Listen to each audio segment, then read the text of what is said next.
부딪히라. 주 시험을 이겨 새 힘을 얻고 주 예수를 믿어 늘 승리하라. 우리 구주의 힘과 그의 위로를 빌라. 주님 내 편에 서서 항상 도우시리. 내 친구를 삼가 잘 선택하고 너 언행을 삼가 늘 조심하라. 너 열심을 다해 늘 충성하고 온 정성을 다해 주 봉사하라. 우리 구주의 힘과 그의 위로를 빌라. 주님 내 편에 서서 항상 도우시리. 잘 이기는 자는 상 받으리니 너 낙심치 말고 늘 전진하라. 내 구세주 예수 힘 주시리니 주 예수를 믿어 늘 승리하라. 우리 구주의 힘과 그의 위로를 빌라. 주님 내 편에 서서 항상 도우시리. 아멘. 정우성 교우님 나오셔서 우리 기도 인도해 주시겠습니다.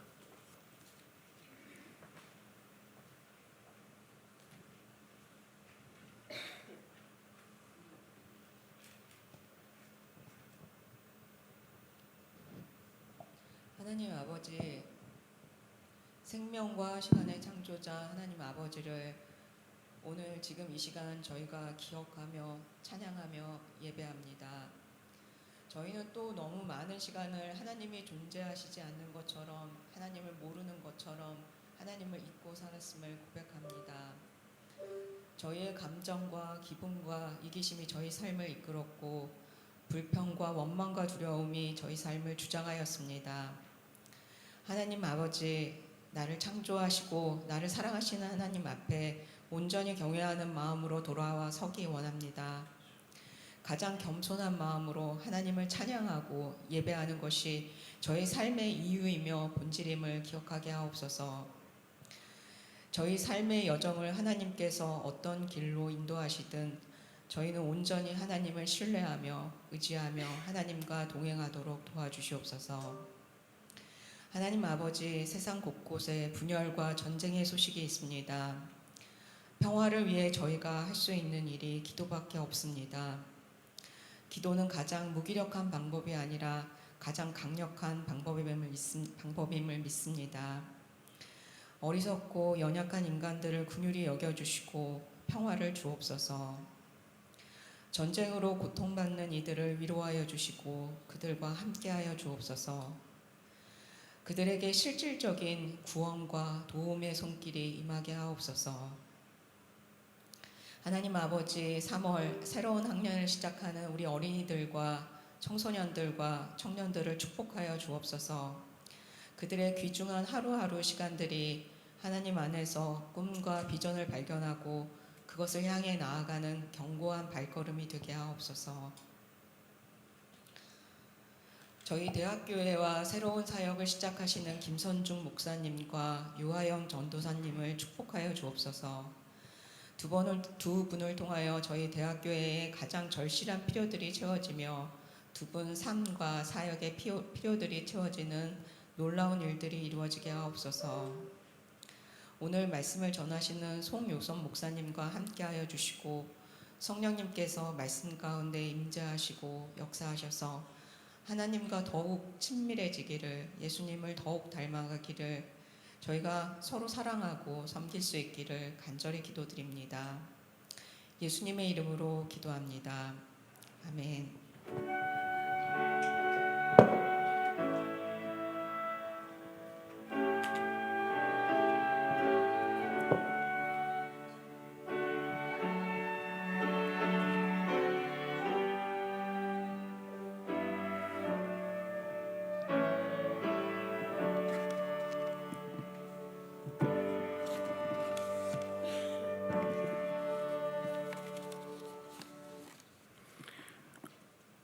오늘 우리에게 주시는 말씀은 잠언 1장 20절부터 23절까지 말씀입니다. 제가 봉독하겠습니다. 지혜가 길거리에서 부르며 광장에서 소리를 높이며 혼화하는 길 머리에서 소리를 지르며 성문 어귀와 성중에서 그 소리를 발하여 가로되 너희 어리석은 자들은 어리석음을 좋아하며 거만한 자들은 거만을 기뻐하며 미련한 자들은 지식을 미워하니 어느 때까지 하겠느냐. 나의 책망을 듣고 돌이키라. 보라, 내가 나의 신을 너희에게 부어주며 나의 말을 너희에게 보이리라. 아멘. 성가대의 찬양이 있겠습니다.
전 세계 과학계에 작은 소동이 생겼습니다.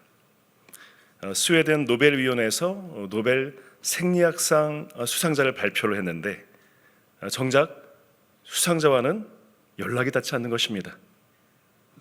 수상자는 미국의 면역학자였던 프레드 램즈델 박사였습니다. 전 세계가 그의 이름을 연호하면서 축하 메시지를 쏟아낼 그 무렵에 그는 이 아이다호의 오지에서 배낭을 메고 홀로 산속을 걷고 있었습니다. 전기도 휴대전화 신호도 닿지 않는 곳이었습니다. 뒤늦게 수상소 소식을 접한 그가 이렇게 얘기합니다. 이 하산하던 중에 호텔에서 잠시 휴대폰을 켜게 되었는데 수백 통의 이 축하 메시지가 쏟아지는 걸 듣고 아내가 소리를 질렀습니다. 근데 이 사람은 곰이 나타난 줄 알았습니다. 당시를 이렇게 웃으면서 회상했는데 이 이야기가 흥미로운 것은 세상에서 가장 시끄러운 소식, 어쩌면 인류 최고의 영예라고 할 수 있는 이 노벨상 수상, 이것이 한동안 그에게 완전히 차단되어 있었다는 사실입니다. 그런데 그것을 그 순간을 놓쳐서 이 사람이 불행했느냐? 아니었다고 합니다. 오히려 그는 그 침묵과 고요 속에서 인생에서 가장 행복한 시간을 보내고 있었다고 이야기합니다. 저는 이 이야기 속에서 오늘 잠언 1장의 울림을 듣고 싶습니다. 지혜는 단 몇 시간 또는 며칠 동안 저희한테 외쳤던 것이 아닙니다. 끊어졌던 것이 아닙니다. 수천 년 동안을 우리를 향해서 외치고 있었습니다. 그런데 우리가 듣고 있었느냐? 그건 아니라는 것이죠. 그 질문을 조금 이제 구체적으로 바꿔보면 오늘 아침에 오늘 일어나서 가장 먼저 본 것이 무엇이었습니까? 성경이었습니까? 아멘이죠. 근데 유튜브 또는 페이스북, 인스타, 어쩌면 주식, 카카오톡일 수도 있겠죠. 그런데 그 화면들이, 그 정보들이 전하는 감정이 무엇이었습니까? 평안이었습니까? 아니면 기쁨이었습니까? 아니면 분노 또는 불안은 아니었습니까? 혹시 이런 경험 있지 않으십니까? 잠깐만 쉬어야지 하면서 영상 하나만 보고 이제 공부하려고 합니다. 그렇게 폰을 열었는데 어느새 한두 시간이 훌쩍 지나가 버립니다. 특히 시험 기간이 다가오면 여전히 릴스와 이 쇼츠를 더 많이 보게 되는 그런 경험이 있습니다. 처음엔 그냥 귀여운 동물 영상에서 시작을 합니다. 그러다가 누구의 화려한 일상의 브이로그를 보기 시작하고 그러다 충격적인 사건 사고 이런 클립까지 계속해서 정신없이 화면을 넘기다가 스마트폰을 내려놓으면 머릿속이 윙윙거리고 마음은 허전해집니다. 내가 지금 뭘 한 거지? 그런 허탈감이 밀려올 때가 있다는 것입니다. 자, 이것을 브레인 로트라고 말합니다. 뇌가 썩는다는 뜻입니다. 재작년 옥스퍼드 사전에서 올해의 단어로 이걸 선정했습니다. 이게 단순한 유행어가 아니라는 것이죠. 우리 시대의 정신적인 풍경이 이미 그렇다는 것입니다. 그런데 작년 2025년에는 한술 더 뜹니다. 한 걸음 더 나갑니다. 레이지 베이지 옥스퍼드 올해의 단어가 되었습니다. 분노 미끼라는 뜻이에요. 사람들의 분노를 의도적으로 자극해서 클릭하고 참여를 끌어내도록 설계되었다는 것입니다. 그러한 콘텐츠가 많다는 것입니다. 페이스북을 사용해 보신 분들은 조금 나이가 좀 들으신 분이겠죠. 그 기억을 하실 텐데 원래는 좋아요밖에 없었습니다. 그 버튼 하나뿐이었는데 언제부턴가 화나요가 생겼습니다. 그러니까 페이스북 알고리즘에서 이 점수를 매기는 것이 있어요. 이 좋아요를 누르면 1점을 줍니다. 근데 화나요를 누르면 5점을 줍니다. 그 화나요를 또 사람들과 나누면 20점을 주고 30점을 줍니다. 왜 그렇게 합니까? 화가 난 사람이 더 오래 머물고 더 많이 클릭을 하고 더 많이 공유하기 때문입니다. 낚싯바늘에 미끼를 달듯이 우리의 분노가 미끼가 되어서 이 클릭들을 낚아채는 것이죠. 우리가 모르는 사이에 우리의 감정이 상품이 되어버린 시대에 살고 있습니다. 사순절은 예수님께서 광야에서 40일을 홀로 머무셨던 계절입니다. 그 시험에 그 홀로 계심의 핵심이 무엇입니까? 본질이 아닌 것에 집중하는 것, 이 즉각적인 만족이라든지 이 영원한 것을 잊게 만드는 것, 거기서부터 벗어나고 싶은 것입니다. 우리가 맞서는 이 유혹도 마찬가지입니다. 본질적으로 다르지 않습니다. 화면의 그 자극 속에서 우리는 기도를 잊었고 말씀을 잊었고 우리 이웃을 잊고 하나님을 잊어가고 있다는 것입니다. 이처럼 시끄럽고 정신없는 소용돌이 속에서 우리가 어떻게 그 하나님의 세미한 음성을 들을 수 있을까? 어쩌면 홍수처럼 밀려오는 이 정보 속에서 참된 지혜를 분별하고 흔들리지 않는 삶의 기준을 세울 수 있을까? 그것이 오늘의 질문입니다. 오늘 본문의 잠언 1장은 수천 년 전부터 이러한 진리를 우리를 향해서 외치고 있습니다. 뭐라고 합니까? 지혜가 길거리에서 광장에서 외칩니다. 오늘날의 언어로 바꾸면 알고리즘의 그 소음 한복판에서 우리를 부르고 있습니다. 오늘 이 말씀을 통해서 어쩌면 이 브레인 로트, 레이지 베이트 이 시대를 거슬러서 견고한 이 지혜의 피라미드를 세울 수 있는 그 길을 함께 찾아보고자 합니다. 요한 하리가 쓴 이 도둑맞은 집중력이라는 책이 있습니다. 우리 도서관에도 있습니다. 그가 우리가 단순하게 집중력을 잃어버린 것이 아니라고 말합니다. 누군가에 의해서 체계적으로 도둑맞고 있다고 말합니다. 나의 집중력이 이게 저하된 것이 내 개인적인 실패가 아니라는 것이죠. 모두 우리가 공격을 받고 있다고 이야기합니다. 누가 어떻게 우리의 집중력을 훔칠까요? 그 주범이 바로 이 오늘날 거대 이 테크 기업들입니다. 우리가 매일 사용하고 있는 유튜브, 인스타그램, 이 틱톡 같은 이 플랫폼들이 대부분 무료죠. 하지만 세상에 공짜는 없습니다. 그들이 무료로 서비스를 제공하는 그 이유가 바로 우리가 상품이기 때문입니다. 그 기업들의 핵심 수익원이 바로 광고죠. 그래서 그 더 많은 광고를 우리에게 보여주기 위해서 우리의 시선을 단 1초라도 더 붙잡아 두어야 됩니다. 이를 위해서 그들은 그 인간 심리의 그 약점을 파고드는 아주 정교한 기술을 이용합니다. 전 구글 직원이었던 이 트리스탄 해리스란 분이 있습니다. 그분이 이 현실을 누구보다 가까이 목격을 했죠. 그때 이야기를 합니다.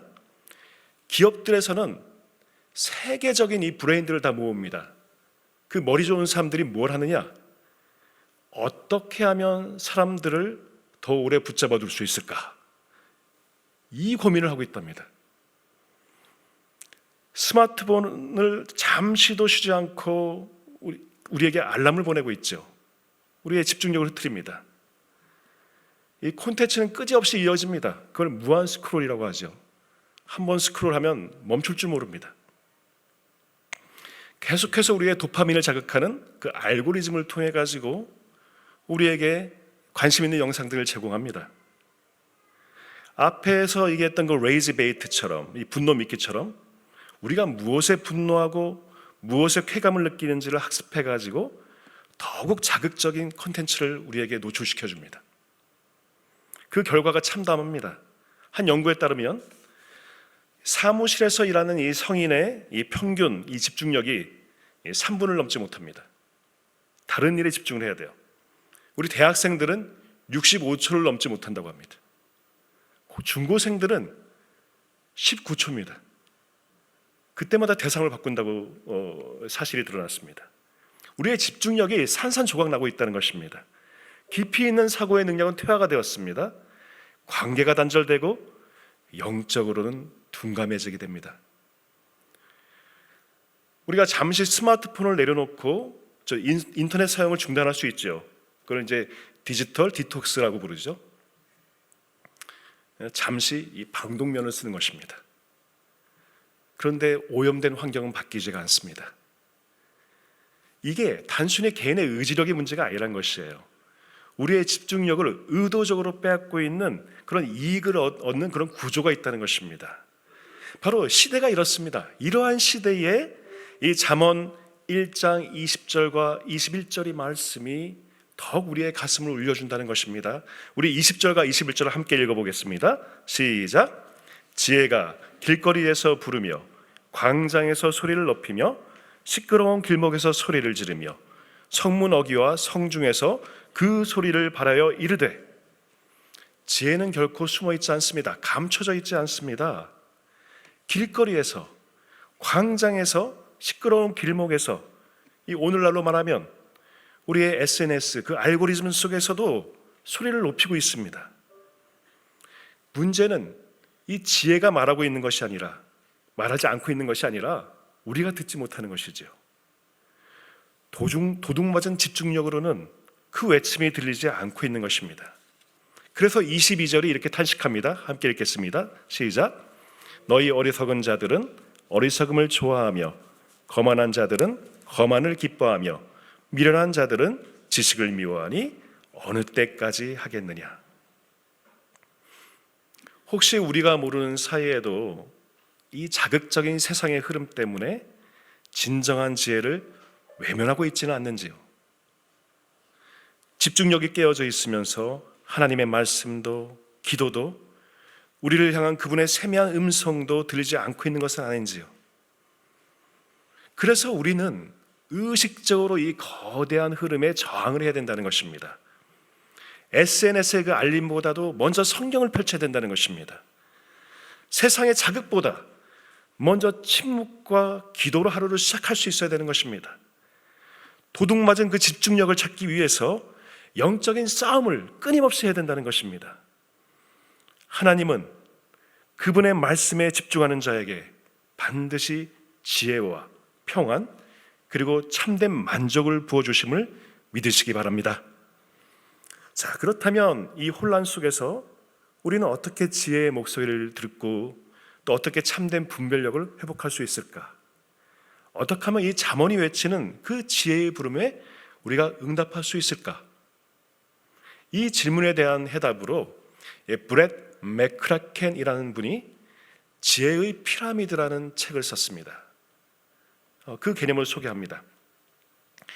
맥크라켄이 세상이 점점 더 많은 정보를 가지고 있지만 점점 더 적은 지혜를 가지고 있다고 말합니다. 데이터는 늘어나지만 명확성은 줄어든다고 말합니다. 자극은 많아졌지만 우리의 통합하는 그런 능력은 약해집니다. 산만함이 증가하고 고요함이 사라집니다. 그래서 그의 진단이 명확합니다. 우리에게 더 나은 그 지혜의 식단이 필요하다고 이야기합니다.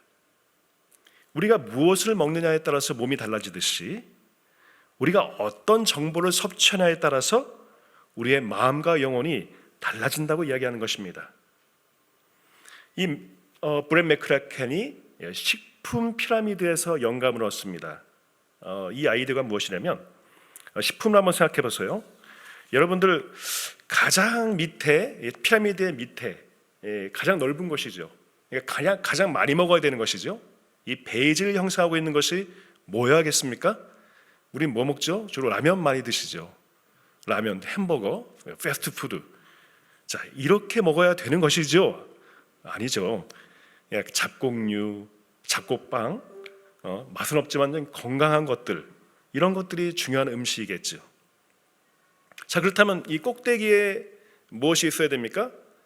이 가장 이 바닥에 많이 먹는 것이 잡곡류 뭐 이런 것이라면 꼭대기에 조금씩 이 단 거, 그리고 떡볶이, 패스트푸드, 라면 이런 것이 조금 먹어야 되는 것입니다. 그런데 아까도 말씀드렸지만 우리가 거꾸로 사는 사람들이 많죠. 맛있고 편하다 보니까 이 가공식품이 우리의 주 메뉴가 됩니다. 건강식은 거의 안 먹게 되는 게 현실입니다. 피라미드의 꼭대기에 있습니다. 그러다 보니까 몸은 비만에다가 염증이 생기면서 점점 병들게 되는 것입니다. 그 패스트푸드 대신에 이 곡물과 채소가 건강에 좋다는 것을 한눈에 보여주는 것이 이 음식의 피라미드입니다. 자, 무엇을 먹느냐에 따라 우리 몸이 달라지듯이 우리가 어떤 정보를 섭취하느냐에 따라서 우리의 마음과 영혼이 달라집니다. 그것이 바로 지혜의 피라미드라는 것입니다. 자, 그렇다면 이 바닥에 무엇이 있어야 될까요? 자, 당연히 말씀이 있어야 되겠죠. 성경이 있어야 되겠죠. 그럼 꼭대기에 무엇이? 가장 적게 먹어야 되는 것? SNS가 있어야 되겠죠. 소셜 미디어가 맨 꼭대기에 위치해야 되는 것입니다. 근데 가장 넓고 튼튼해야 될 이 기초에 우리는 무엇을 가지고 삽니까? 거꾸로 이 소셜 미디어가 바닥이 왔습니다. 알고리즘 추천 영상입니다. 검증되지 않은 그 개인의 의견, 이런 것들이, 그런 정보가 우리의 바닥에 있다는 것입니다. 기초에 있다는 것입니다. 그래서 우리가 가지고 있는 이 지혜의 피라미드는 모래 위에 지은 집과 같이 되었습니다. 더 많은 정보를 접할수록 우리는 더 혼란에 빠지고 우리의 영적으로는 더욱더 허약해지고 있다는 것입니다. 그렇다면 이 올바른 이 지혜의 피라미드는 어떤 모습이죠?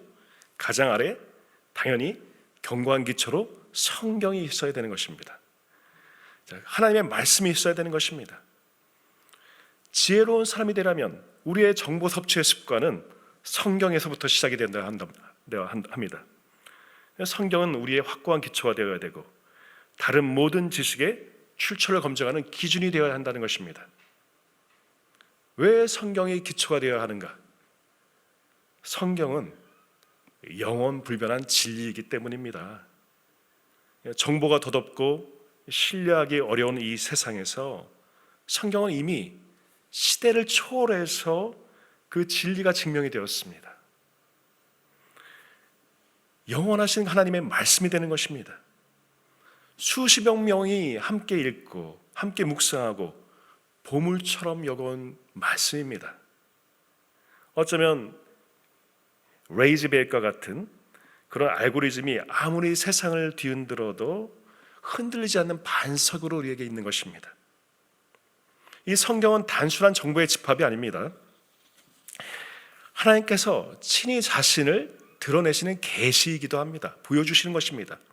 성경을 읽을 때 우리가 정보를 얻는 것이 아니라 하나님을 직접 만날 수 있습니다. 그래서 예수님께서 사람이 떡으로만 살 것이 아니라고 말씀하십니다.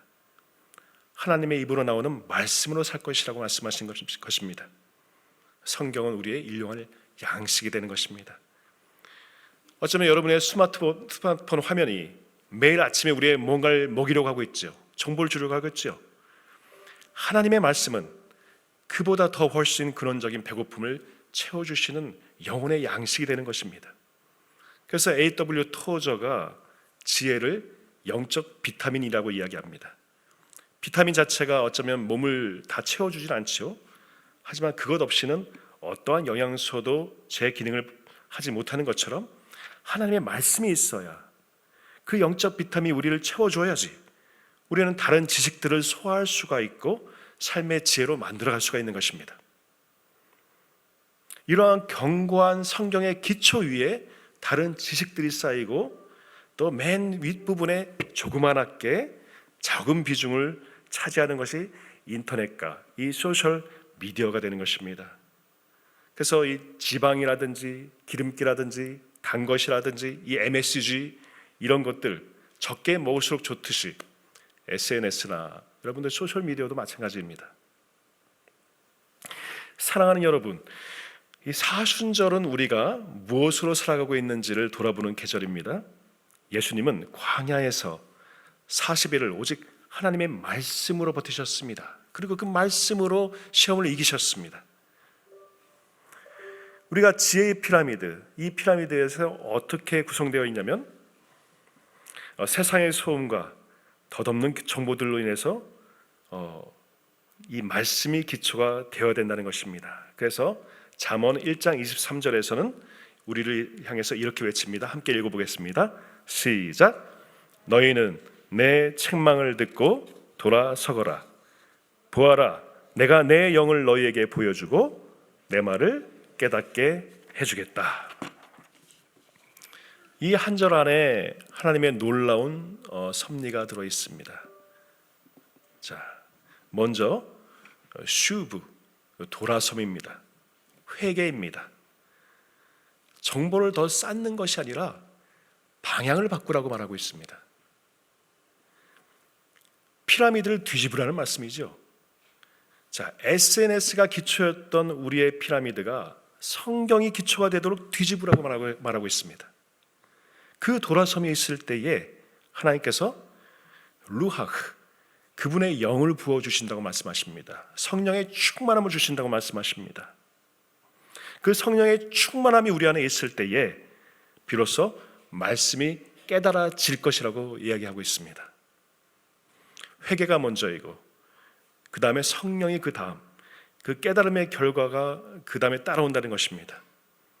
어쩌면 이것이 정보의 시대가 결코 줄 수 없는 하나님만이 주시는 지혜의 길인 줄 믿습니다. 사순절의 끝은 십자가입니다. 하지만 십자가의 끝은 부활로 이어집니다. 이 브레인 로트의 시대에, 레이지 베이트의 시대에 어쩌면 그것을 거슬러서 지혜의 피라미드를 말씀 위에 세우는 이 여정의 끝에도 반드시 부활의 빛이 기다리고 있는 줄 믿습니다. 오늘 이 자리부터 우리 돌이키시길 원합니다. 스마트폰보다 먼저 성경을, 그런 알림보다 먼저 기도를 하시고 이 알고리즘보다 먼저 하나님의 음성을 선택하시기 원합니다.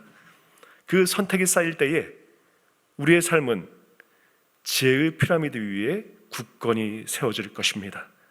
하나님의 영이 우리 안에 넘쳐 흐르게 될 줄 믿습니다. 말씀을 마치려고 합니다.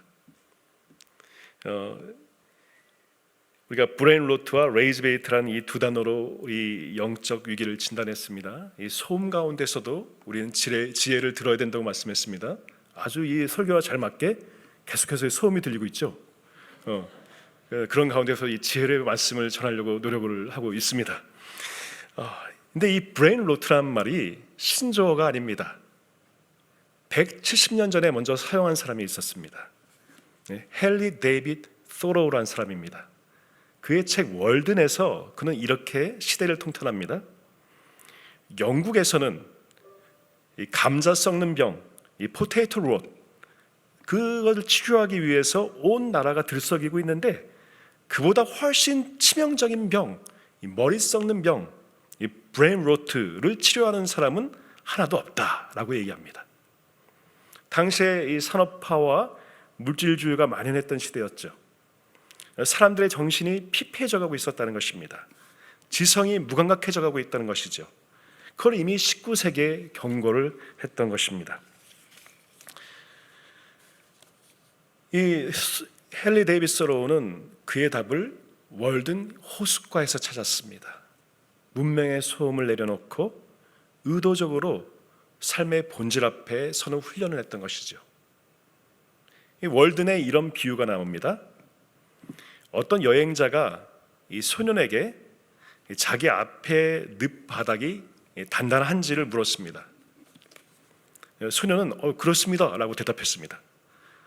그런데 곧 여행자가 이게 늪으로 이렇게 들어갔더니 점점 빠져드는 거예요. 그러더니 허리까지 좀 찼습니다. 그 여행자가 소년한테 이제 불만을 터뜨리죠. 아니, 이 바닥이 단단하다고 얘기하지 않았느냐? 했더니 그 소년이 이렇게 대답합니다. 그렇기는 한데요. 아직 절반까지밖에 못 들어갔습니다. 머리까지 빠지면 단단한 게 나온다는 뜻이죠. 인간 사회의 수렁이 이렇다는 것입니다. 세상은 온갖 정보와 유행, 이 피상적인 지식으로 가득 찬 이 거대한 늪과 같다는 것입니다. 우리는 그 표면만을 보고서 쉽게 그것이 안전하고 단단하다고 믿고 발을 내딛는다는 것이지요. 이내 삶의 무게를 견디지 못하고 깊은 수렁에 빠져들곤 합니다. 그러면 우리의 뇌는 썩고 집중력은 도둑맞게 되는 것이죠. 세상이라는 늪은 너무나 혼란스러워서 그 안에서 참된 바닥을, 참된 기초를 찾으려 애쓰다가는 오히려 그 바닥에 닿기도 전에 숨이 멎어 버릴 것을 우리는 깨달아야 된다는 것입니다. 그렇다면 우리가 찾아야 될 길, 질식하지 않고 굳건히 설 수 있는 유일하고 참된 그 단단한 바닥이 무엇입니까? 바로 영원히 번치 않는 하나님의 말씀인 것입니다. 그 말씀이 육신이 되어 오신 예수 그리스도인 것입니다. 세상의 모든 것은 변하고 사라지지만 오직 말씀이신 그리스도만이 영원한 진리가 되시고 우리의 삶에 흔들리지 않는 반석이 됨을 믿으시기 바랍니다. 소로우가 월든 호숫가에서 찾은 것이 자연의 고요였다면 우리에게는 그보다 더 깊고 확실한 것이 있습니다. 우리가 찬양하듯 우리를 향해서 늘 불러주시는, 그리고 거리로 나오신 그 지혜, 바로 예수 그리스도인 것입니다. 그 지혜가, 그 예수님께서 우리에게 이렇게 말씀하십니다. 내가 내 영을 너희에게 보여주고 내 말을 깨닫게 해주겠다.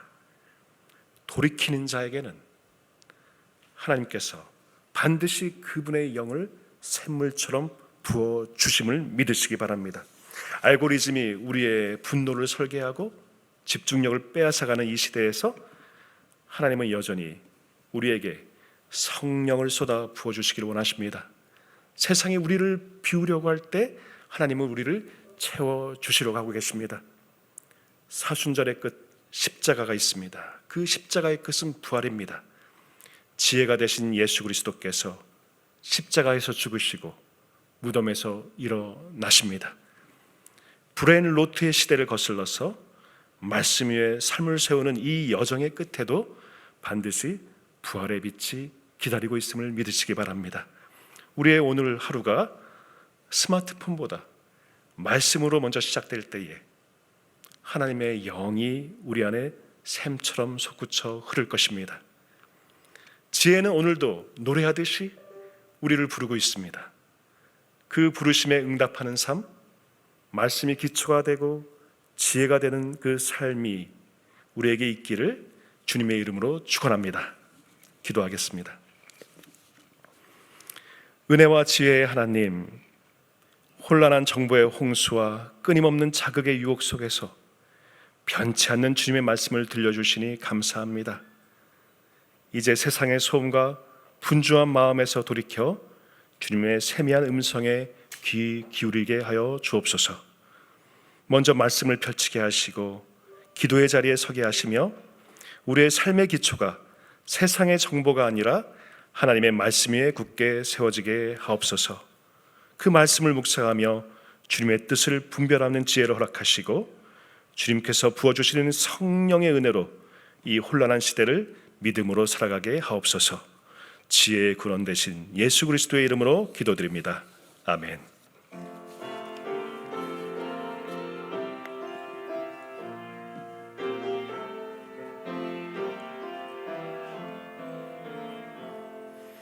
이 말씀 따라 사는 동안 지치지 않게 하시고 이 말씀 따라 사는 동안 주님 나라 이루소서. 봉헌하시겠습니다.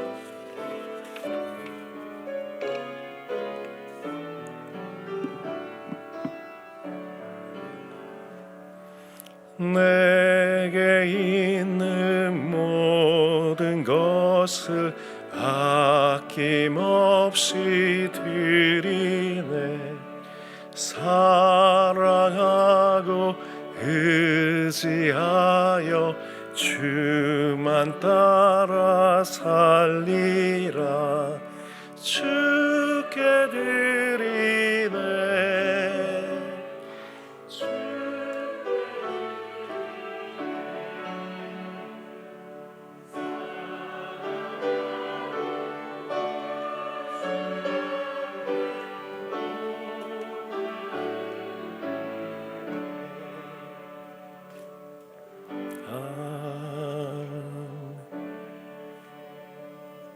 기도하겠습니다. 사랑과 은혜가 풍성하신 하나님, 사순절의 시간에 우리를 예배의 자리로 부르시고 혼란한 세상의 소음 속에서도 주님의 말씀을 듣게 하시니 감사합니다. 주님, 지혜가 길거리에서 부르며 우리에게 돌아오라고 외치듯이 오늘 말씀을 통해 우리의 삶을 돌아보게 하시니 감사드립니다. 세상의 자극과 수많은 정보 속에서 흔들리던 우리의 마음이 다시 하나님의 말씀 위에 세워지게 하옵소서. 이 시간 우리가 드리는 이 헌금이 무언가를 얻기 위함이 아니라 이미 우리에게 넘치도록 주신 은혜에 대한 감사와 믿음의 고백이 되게 하옵소서. 우리의 삶의 기초가 세상의 흐름이 아니라 하나님의 말씀 위에 세워지게 하시고 우리의 시간과 마음과 물질이 하나님 나라를 위한 지혜로운 사용이 되게 하옵소서. 주님은 우리가 돌이킬 때 주의 영을 부어주시고 주의 말씀을 깨닫게 하시겠다고 약속하신 것처럼 우리의 마음에도 성령의 은혜를 부어 주시옵소서. 여호와 라파 되신 주님, 몸과 마음이 연약한 교우들을 붙잡아 주시고 지치고 흔들리는 영혼들에게 주님의 평안과 위로를 허락하여 주시옵소서. 사순절의 여정 속에서 우리의 마음을 낮추시고 말씀의 삶을 세우는 지혜로운 믿음으로 우리를 인도하여 주옵소서. 참된 지혜가 되시는 예수 그리스도의 이름으로 봉헌하옵나이다. 아멘.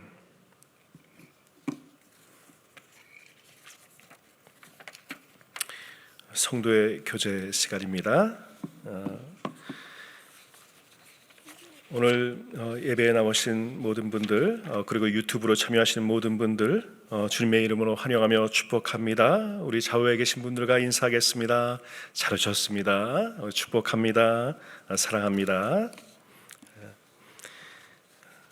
우리 교육자 새로 부임하신 우리 김선중 목사님과 유하영 전도사님 대학교에 부임하셨는데 잠시 나와서 인사드리겠습니다.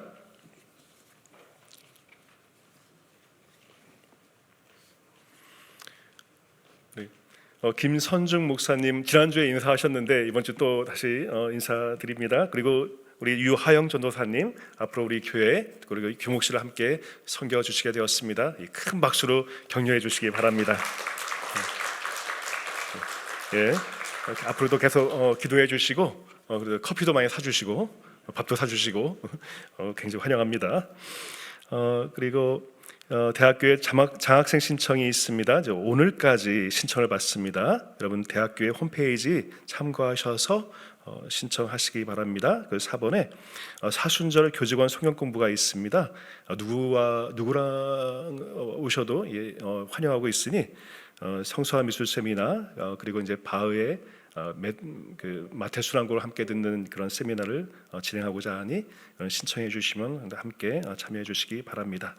그 외에 여러 가지 기도 제목이 있는데 여러분 교회 소식란 참고하시고 함께 기도해 주시기 바랍니다. 이제 자리에서 일어나셔서 파송의 말씀을 나누겠습니다. 예수 그리스도 안에서 새 생명을 얻은 여러분에게 권고합니다. 게으른 사람들을 훈계하고 소심한 사람들을 격려하며 약한 사람들을 붙들어주고 모든 사람들을 인내로 대하십시오. 여러분 중에서는 악을 악으로 갚는 사람이 하나도 없도록 하고 언제나 남에게 선을 행하도록 힘쓰십시오. 항상 기뻐하십시오. 늘 기도하십시오. 어떤 처지에서든지 감사하십시오. 이것이 그리스도 예수를 통해서 여러분에게 보여주신 하나님의 뜻입니다. 아멘.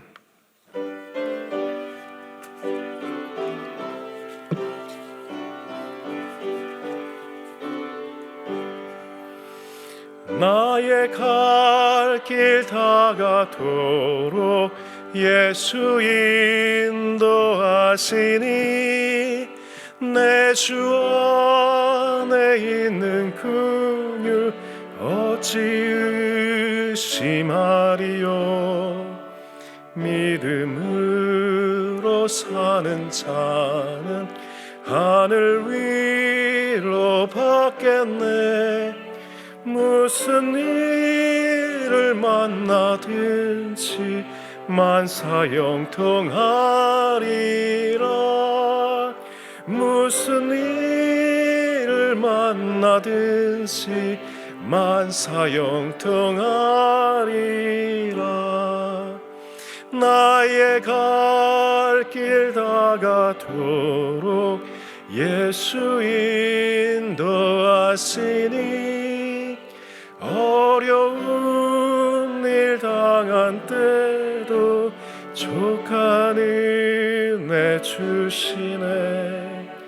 나는 심히 고단하고 영혼 매우 가난하 나의 앞에 반석에서 샘물 나게 하시네. 나의 앞에 반석에서 샘물 나게 하시네. 나의 갈 길 다가도록 예수 인도하시니 그의 사랑 어찌 큰지 말로 할 수 없도다. 성령 감화 받은 영혼 하늘 날아갈 때에 영영 부를 나의 찬송 예수 인도하셨네. 영영 부를 나의 찬송 예수 인도하셨네. 아멘. 이제는 끊임없는 새로움의 유혹 속에서도 참된 지혜와 삶의 본질을 깨닫게 하시며 우리에게 생명의 길을 열어주시는 우리 주 예수 그리스도의 은혜와 세상을 사랑하시고 우리를 말씀 위에 굳게 세우시며 삶의 참된 기초로 허락하시는 하나님의 아버지의 크신 사랑과 디지털의 소음 속에서도 하나님의 세미한 음성을 듣게 하시고 서로를 돌아보며 살아가도록 이끄시는 성령의 교통하심이 말씀을 삶의 견고한 반석으로 삼고 서로를 격려하며 살아가기를 다짐하는 원주연세 의과대학 간호대학 모든 교회 성도들과 이 가정 위에 그리고 이 나라와 민족 위에 지금부터 영원토록 함께 하시기를 간절히 축원하옵나이다. 아멘.